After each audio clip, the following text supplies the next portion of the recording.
ನಮ್ಮ ತಂದೆ ರೆಸ್ಪಾನ್ಸ್ ಅಂದರೆ ಬ್ಯಾಕ್ ಸಪೋರ್ಟ್ ಇದೆ ಸರ್, ಇಲ್ಲ ಅಂತ ನಾನು ಹೇಳ್ತಿಲ್ಲ, ಹೌದಿದೆ. ಅವ್ರು ಅಲ್ಲ, ಅವ್ರ ಆಶೀರ್ವಾದ ನನ್ನ ಮೇಲಿದೆ, ನಾನು ನಂಬಿದ್ದೀನಿ. ನಾನು ಈಗ ನಮ್ಮ ತಂದೆಯವ್ರನ್ನಾಗಲಿ ಈಗ ಅವ್ರನ್ನ ಹೆಂಗೆ ನೋಡ್ತೀನಿ ಅಂದರೆ ಗುಡಿಲಿ ದೇವ್ರ ಥರ ಸರ್. ನಾವು ಬೇಡ್ಕೊಳ್ಳೋದು ಆಚೆ ನಿಂತ್ಕೊಂಡು ಭಕ್ತಾದಿಗಳು ನಾವು ಬೇಡ್ಕೋತೀವಿ, ವರ ಕೊಡೋದು ಬಿಡೋದು ಅವ್ರದ್ದು. ಈಗ ನನಗಂತೂ ಯಾವ ಥರನೂ ದುಡ್ಡು ಚೆನ್ನಾಗಿದೆ, ಲಕ್ಸುರಿ ಕಾರ್ಸ್ ಇದೆ, ನಾವು ಶೋಕಿಗೆ ಸಿನಿಮಾ ಮಾಡ್ತಾಯಿದ್ದೀವಿ ಅಂತಂತೂ ಮಾಡಿಲ್ಲ. ಕಷ್ಟಪಟ್ಟು ನನ್ನ ಜೀವನ ಕಟ್ಕೊಳಕ್ಕೆ ಮಾಡಿದ್ದೀನಿ. ದಯವಿಟ್ಟು ಆಶೀರ್ವಾದ ಮಾಡಿ. ಆಮೇಲೆ ನನ್ನ ದರ್ಶನ್ ಸರ್ನು ಅದೇ ರೀತಿ ನೋಡೋದು. ಅವರು ನಮ್ಮ ಇಂಡಸ್ಟ್ರಿಗೆ ತುಂಬ ಕೋಟ್ಯಾಂತರ ಜನ ಆಚೆ ಇರೋರನ್ನ ಕರ್ಕೊಂಬಂದು ಒಳಗಡೆ, ಅಂದರೆ ಆ್ಯಸ್ ಅನ್ ಆಡಿಯನ್ಸ್. ಅವ್ರು ಇರಲಿಲ್ಲ ಅಂದರೆ ಎಷ್ಟೋ ಜನ ಆಡಿಯನ್ಸ್ ಇರ್ತಾ ಇರಲಿಲ್ಲ ನಮ್ಮ ಇಂಡಸ್ಟ್ರಿಗೆ. ಸೊ ಅಂಥ ಮೇಧಾವಿ ಅವರು, ಅಂದರೆ ಅಂಥ ದೊಡ್ಡ ವ್ಯಕ್ತಿ. ಅವ್ರಿಗೇನೋ ಒಂದು ಕಷ್ಟ ಕಾಲ, ಒಳ್ಳೇದಾಗಲಿ. ಅವ್ರೂ ಅಷ್ಟೇ, ಎಲ್ಲೇ ಇದ್ರು ಹೆಂಗೆ ಇದ್ರು ನಮ್ಮೆಲ್ಲ ಅವ್ರ ಆಶೀರ್ವಾದ ಇರಲಿ ಅಂತ ಕೋಳ್ಕೊತೀನಿ. ಅವರು ಇದ್ದಿದ್ರೆ ಬರ್ತಿದ್ರೇನೋ ಕೇಳ್ಕೊಂಡಿದ್ದೆ.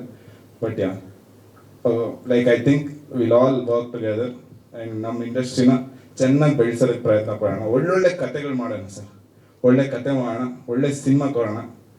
ಆ ಕಡೆ ಹೋಗ್ತಾ ಇರೋನ ಮತ್ತೆ ಇಲ್ಲಿ ಹೇಳ್ಕೊಂಬಂದು ನಮ್ಮದೇ ರಾಜ್ಯ ಅಂತ ಸ್ಥಾಪಿಸೋಣ. Okay sir. ಇಲ್ಲಿ ಬಂದಿರುವಂಥ ಎಲ್ಲ ಮೀಡಿಯಾದವ್ರಿಗೂ ತುಂಬ ಥ್ಯಾಂಕ್ಸ್ ಹೇಳಕ್ಕೆ ಇಷ್ಟಪಡ್ತೀನಿ. ಮೂವಿ ಸಪೋರ್ಟ್ ಮಾಡ್ತಾ ಇದ್ದೀರಾ. ಹಾಗೆ ಈ ಮೂವಿ ಟೈಟಲ್ ಮೆಜೆಸ್ಟಿಕ್ 2 ತುಂಬ ಸ್ಟ್ರಾಂಗ್ ಆಗಿರುವಂಥದ್ದು. ಈ ಒಂದು ಮೂವಿನಲ್ಲಿ ನನ್ನನ್ನು ಹೀರೋಯಿನ್ ಆಗಿ ಸೆಲೆಕ್ಟ್ ಮಾಡ್ಕೊಂಡಂತಹ producer sir, thank you so much. ಇನ್ನೊಂದು ವಿಷಯ ಏನು ಅಂದರೆ, ನಾನು ಹೈಟ್ ಇರೋದ್ರಿಂದ ಈ ಮೂವಿನಲ್ಲಿ ಆ್ಯಕ್ಚುಲಿ ಸೆಲೆಕ್ಟ್ ಆಗ್ತಾ ಇರಲಿಲ್ಲ. ಆಮೇಲೆ ಇಬ್ಬರು ಹೈಟ್ ನೋಡಿ ಆಮೇಲೆ ಸೆಲೆಕ್ಟ್ ಆಗಿದ್ದು. ಏನಾದರೂ ನಾನು ಇನ್ನೂ ಹೈಟ್ ಇದ್ದಿದ್ರೆ ಈ ಮೂವಿಲಿ ಇರ್ತಾ ಇರಲಿಲ್ಲ. ಆ್ಯಂಡ್ ಥ್ಯಾಂಕ್ ಯು ಸರ್, ಒಂದು ಒಳ್ಳೆ ಪಾತ್ರ ಕೊಟ್ಟಿದ್ದೀರಾ ಈ ಮೂವಿನಲ್ಲಿ. ಹಾಗೆ ಈ ಮೂವಿನಲ್ಲಿ ಶ್ರುತಿ ಮೇಡಮ್ ಜೊತೆ ವರ್ಕ್ ಮಾಡಿರೋದಾಗಿರ್ಬೋದು, ಮತ್ತು ಮಹಾಲಕ್ಷ್ಮಿ ಮೇಡಮ್ ಜೊತೆ. ಸೊ ತುಂಬ ಖುಷಿಯಾಯಿತು. ಪ್ರಸನ್ನ ಸರ್, ಹಾಗೆ ಎಲ್ಲ ಆರ್ಟಿಸ್ಟ್ಗಳು ತುಂಬ ಸಪೋರ್ಟ್ ಮಾಡಿದ್ದಾರೆ. Thank you. ಹಾಗೆ ಭರತ್, ಇವಾಗ ಏನು ನೋಡ್ತಾ ಇದ್ದೀರಾ, ಭರತ್ ಫೋಟೋಶೂಟ್, ಮೂವಿ ಸ್ಟಾರ್ಟ್ ಆಗೋಕ್ಕಿಂತ ಮುಂಚೆ ಫೋಟೋಶೂಟ್ ಸ್ಕ್ರೀನ್ ಟೆಸ್ಟ್ ಮಾಡಿದ್ವಿ. ಆ ಟೈಮಲ್ಲಿ ಅವ್ರಿಗೆ ಈಗಿಲ್ಲ, ಪೆಂಗ್ವಿನ್ ಥರ ಇದ್ರು ಆ್ಯಕ್ಚುಲಿ ಹೇಳಬೇಕು ಅಂದರೆ. 130 kg ಇದ್ದಿದ್ದು. ಇವಾಗ ಹೇಗೆ ನೋಡ್ತಿದ್ದೀರಾ ಅಂತಂದರೆ ಪಕ್ಕಾ ಹೀರೋ ಮೆಟೀರಿಯಲ್. ಸೊ ನೀವೇ ನೋಡಿದ್ರಿ ಟ್ರೇಲರ್ ಎಷ್ಟು ಸಕಲಾಗಿ ಬಂದಿದೆ, ಮಾಸಾಗಿ ಬಂದಿದೆ ಅಂತ. ನಾನಂತೂ ರಿಲೀಸಿಗೆ ಕಾಯ್ತಾ ಇದ್ದೀನಿ ಸರ್, ಬೇಗ ರಿಲೀಸ್ ಮಾಡಿಬಿಡಿ. ಸಾಕಷ್ಟು ಏರು ಪೇರು ಎಲ್ಲ ನೋಡಿರೋಂಥ ಸಿನಿಮಾ ಇದು, ಮೆಜೆಸ್ಟಿಕ್ 2 ಸಿನಿಮಾ ಸೆಟ್ಟಲ್ಲಿ ಫೈನಲಿ ಇಟ್ಸ್ ಔಟ್. ಇವತ್ತು ಎಲ್ಲರೂ ಮುಂದೆ ಬರ್ತಾ ಇದೆ.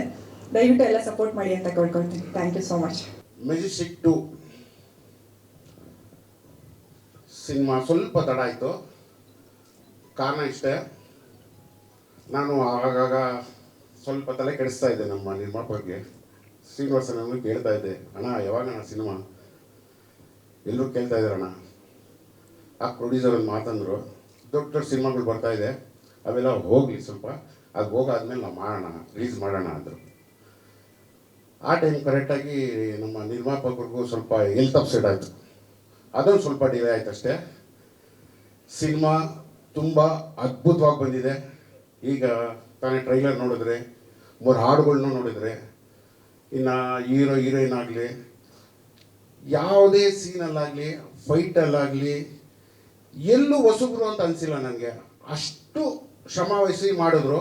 ಫೈಟ್ ಅಂತೂ ನಂದು ಪ್ರಸನ್ನ ಜೊತೆನೇ ಒಂದು 2 ಫೈಟ್ ಮಾಡಿದ್ವಿ. ತುಂಬ ಅದ್ಭುತವಾಗಿ ಮಾಡಿದ ಹುಡುಗ. ಆ ದೇವರು ಅವ್ರಿಗೆ ಒಳ್ಳೇದು ಮಾಡಲಿ. ಆಮೇಲೆ ನಮ್ಮ ನಿರ್ಮಾಪಕರು, ನಮ್ಮ ಪ್ರಸನ್ನ ಹೇಳ್ದಂಗೆ ಸಿನಿಮಾ ಸೂಪರ್ ಡೂಪರ್ ಹಿಟ್ ಆಗೇ ಆಗುತ್ತೆ ಅನ್ನೋ ಭರವಸೆ ನನಗಿದೆ. ಯಾಕಂದರೆ ಆ ಮೆಜೆಸ್ಟಿಕ್ಕು ಸೂಪರ್ ಡೂಪರ್ ಹಿಟ್ಟು. ಈ ಮೆಜೆಸ್ಟಿಕ್ಕು ಅಂದರೆ ಆ ಮೆಜೆಸ್ಟಿಕಲ್ಲಿ ನಾನು ಮಾಡಿರಲಿಲ್ಲ, ಅದೇನೋ ಈ ಮೆಜೆಸ್ಟಿಕ್ 2 ನಾನು ಆ್ಯಕ್ಟ್ ಮಾಡಿದೆ. ನಮ್ಮ ನಿರ್ಮಾಪಕರಿಗೆ ಈ ಸಿನಿಮಾ ತುಂಬ ಯಶಸ್ಸು ಕೊಡಲಿ ಅಂತ ನನಗೆ ತುಂಬ ಆಸೆ. ಯಾಕೆ ಕಾರಣ ಏನು ಅಂದರೆ, ಈಗ ಒಂದೊಂದು ಸಿನಿಮಾ ಮಾಡಿ ನಿಲ್ಲಿಸ್ತಾ ಇದ್ದಾರೆ ಎಷ್ಟೋ ಜನ ಪ್ರೊಡ್ಯೂಸರ್ಗಳು. ನಮ್ಮ ಪ್ರೊಡ್ಯೂಸರ್ ರೆಡಿ ಇದ್ದಾರೆ ನೆಕ್ಸ್ಟ್ ಸಿನಿಮಾ ಮಾಡೋದಕ್ಕೆ. ಅವರು ಒಳ್ಳೇದಾಗಲಿ. ಇನ್ನು ಈ ಮೆಜೆಸ್ಟಿಕ್ ಸಿನಿಮಾ ಆದಷ್ಟು ಬೇಗ ರಿಲೀಸ್ ಆಗ್ತಾ ಇದೆ. ಡೇಟು ನಮ್ಮ ನಿರ್ಮಾಪಕರು ಹೇಳ್ತಾರೆ. ಇನ್ನು ಜೊತೆ ನಮ್ಮ ಶ್ರುತಿ ಮೇಡಮ್ ಆಗಲಿ, ಮಹಾಲಕ್ಷ್ಮಿ ಮೇಡಮ್ ಎಲ್ಲರೂ ದೊಡ್ಡ ದೊಡ್ಡ ಆ್ಯಕ್ಟರ್ಗಳೇ ಮಾಡಿದ್ದಾರೆ. ಡೈರೆಕ್ಟರ್ಗಳು ತುಂಬ ಅದ್ಭುತವಾಗಿ ಸಿನಿಮಾ ನಿರ್ದೇಶನ ಮಾಡಿದ್ದಾರೆ. ಕಾರಣ ಬಂದಿಲ್ಲ ಅವರು. ಎಲ್ಲರೂ ಒಳ್ಳೇದಾಗಲಿ. ಆ ಮೆಜೆಸ್ಟಿಕ್ ಸಿನಿಮಾ ಯಾವ ರೀತಿ ಸೂಪರ್ ಡೂಪರ್ ಹಿಟ್ ಆಯಿತೋ ಅದಕ್ಕಿಂತ ಜಾಸ್ತಿ ಈ ಸಿನಿಮಾ ಸೂಪರ್ ಡೂಪರ್ ಹಿಟ್ ಆಗಲಿ ಅಂತ ಆ ದೇವರನ್ನು ಕೇಳ್ಕೊತೀನಿ. Thank you very much.